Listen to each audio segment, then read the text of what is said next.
Hey guys, welcome to the Indie Filmmaker podcast. Welcome to episode 1, everybody. We got a great episode ready for you guys.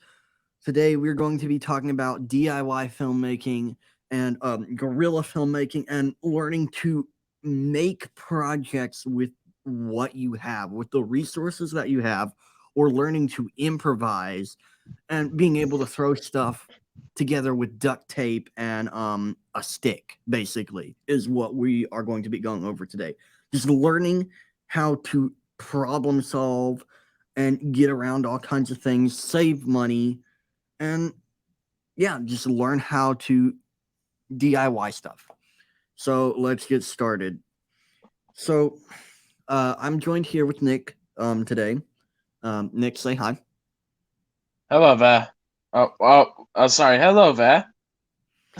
Hello. Um, so basically, um, let's go over DIY filmmaking. Obviously, most people know what that is. But for those of you who don't know and who are kind of new, basically DIY filmmaking, if you've ever heard of DIYing in general, doing it yourself filmmaking. And that can apply to doing something like this. Right here in this image, we have a DSLR on top of a makeshift, quickly put, well, maybe not quickly put together, but basically a slider. Um, so what it looks like they did, if I bring the picture up again, um, it looks like they just got some PVC pipe and a little bit of some wood blocks and stuff like that, put it all together, put a Jimmy rigged a little stand on there for the camera to be mounted on. And yeah, something like that is a really good example of DIYing. One example that I have done personally is I needed a boom pole. And at the time, I didn't have the money and stuff like that to really get a nice boom pole for like $60. So what we decided to do, me and my dad, we went to Home Depot and we basically built it ourselves. We went to Home Depot and got a painter's pole. We put that together. We figured out the actual thread size that the microphone I was using at the time took, and we made sure we tested it out. We brought the microphone into the store, made sure we found the right thread size so it would screw on.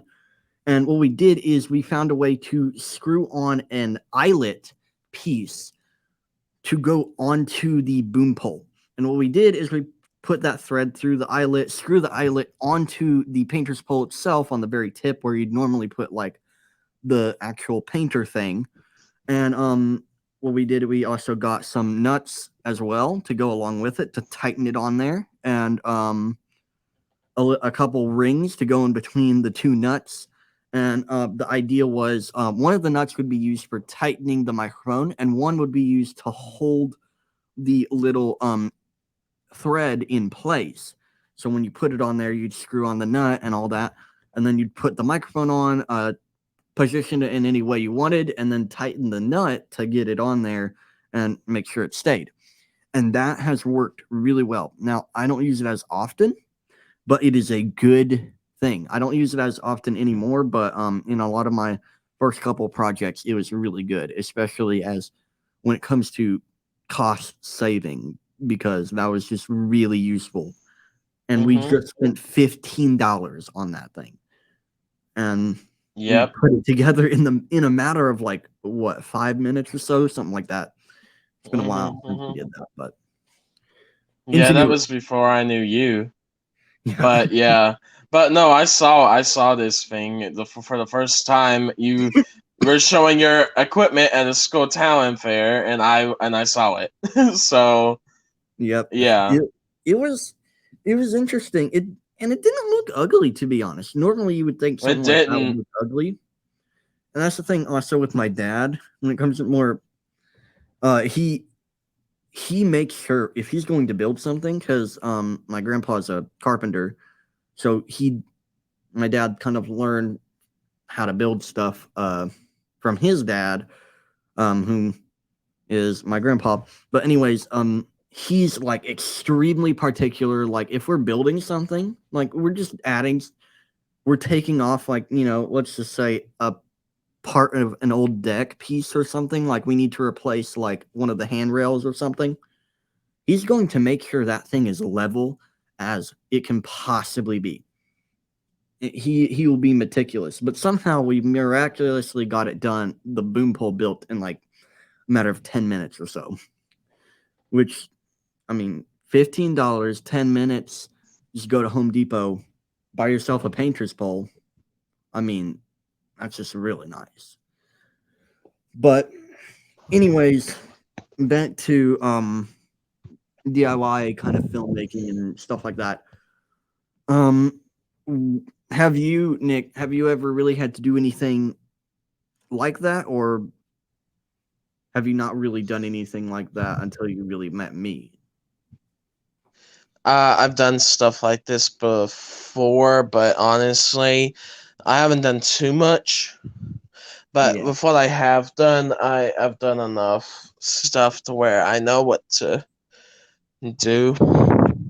But honestly, I haven't done the boom pole technique, unfortunately. But I've done some other things of filmmaking that I do. I mean, I it says I'm Nick the Bounty Hunter, but I run a YouTube channel called the Bounty Hunter Network. I also run a podcast and a gaming channel. So Go I check do them have out. Go different check them out. ways. Huh? I was just saying, go check them out. Yeah. Oh yeah, yeah, yeah. But honestly, it's there's so many different ways to record things. Uh, like gaming, you record through either a capture card or through the software or through the console or whatever you're using. For films and stuff, you use like a camera or like a big film camera, stuff like that. TV as well, and for like some videos, you can just film on your phone with a tripod. So it just depends, Yeah. really.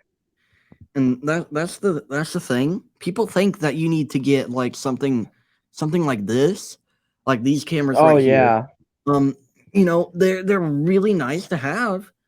Now, obviously, personally, my personal opinion, I would not want to have an Area Alexa like that. I think that's what that is. I'm not extremely knowledgeable on the big cinema cameras. Now, these three right here, the C100, C200, 500, whatever. Now I would love to have that. They're also very expensive, and very. everybody needs that too. Like, it all depends on what you're trying to do. Like, if you're Yeah. doing vlogging content, you definitely don't need that. Like, Oh just yeah, imagine if you're no. trying to carry one of those around, trying to vlog with that. You, Like, you know the perfect thing for vlogging, honestly, just use your phone and a tripod oh, exactly, or a small camera like a GoPro or something. That's perfect for vlogging. yeah. Or you could go Casey 9 style, where you have like Yeah.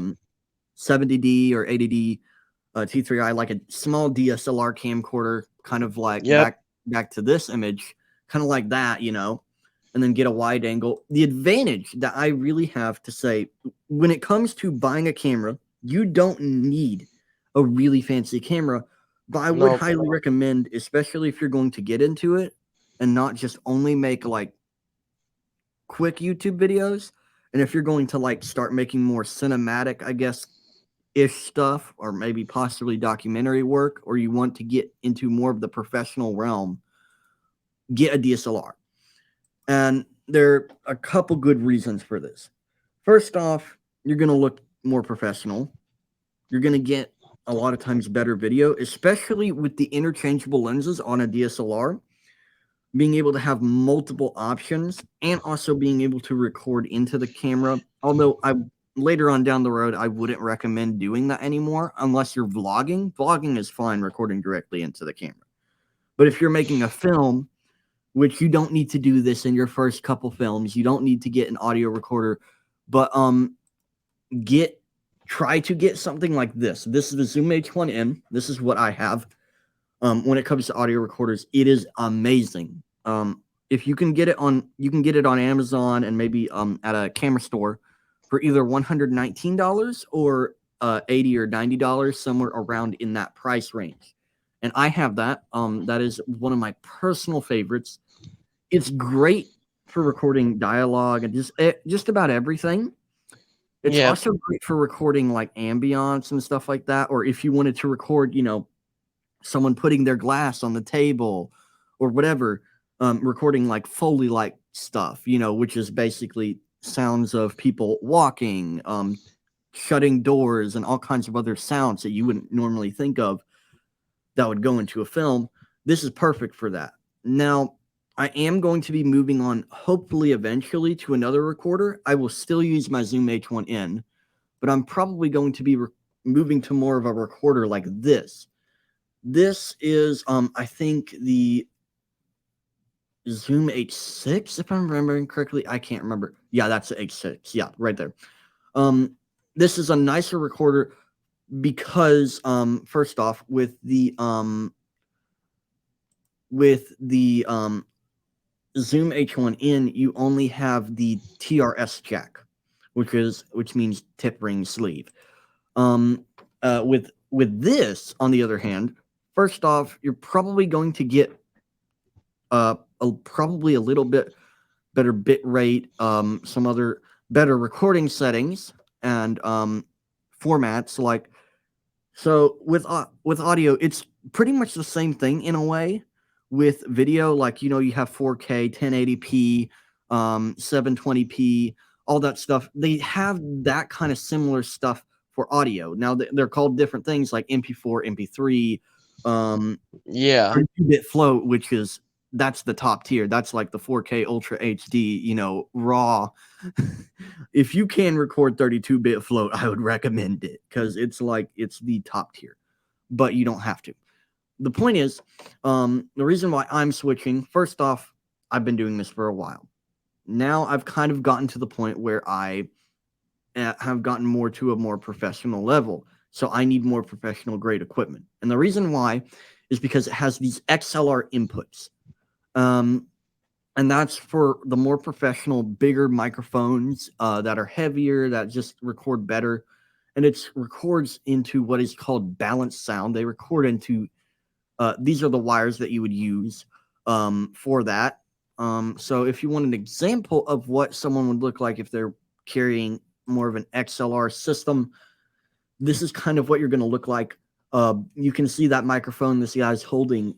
He's holding an XLR microphone with a windjammer and stuff like that to help block out wind. Now, he has a way more sophisticated setup than what I'm going to go for, but the idea is that I'm going to have an XLR microphone plugged in.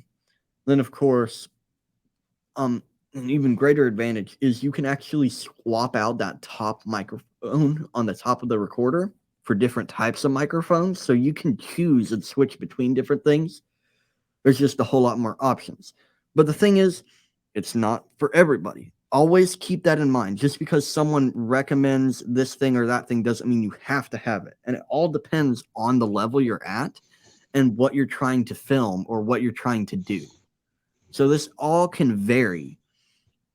And things will change. So just make sure you keep that in mind, that equipment will change and all that stuff, and your projects might change, what you might be doing might change. It all varies on what you are trying to do. Yeah. All right.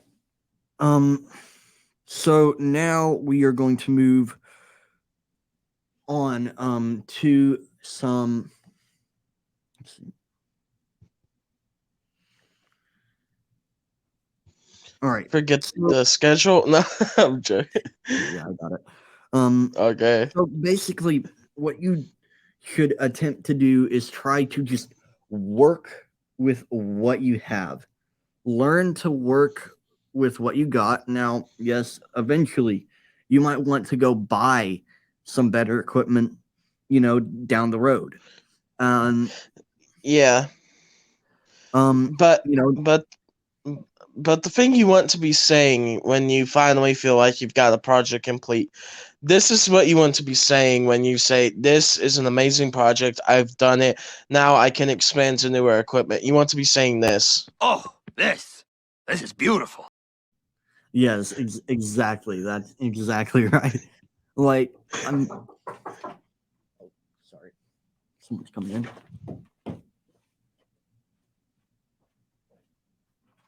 Someone's on the phone for you. Oh. Hey, Nick, I'll be right back. Okay, I'll end it for now.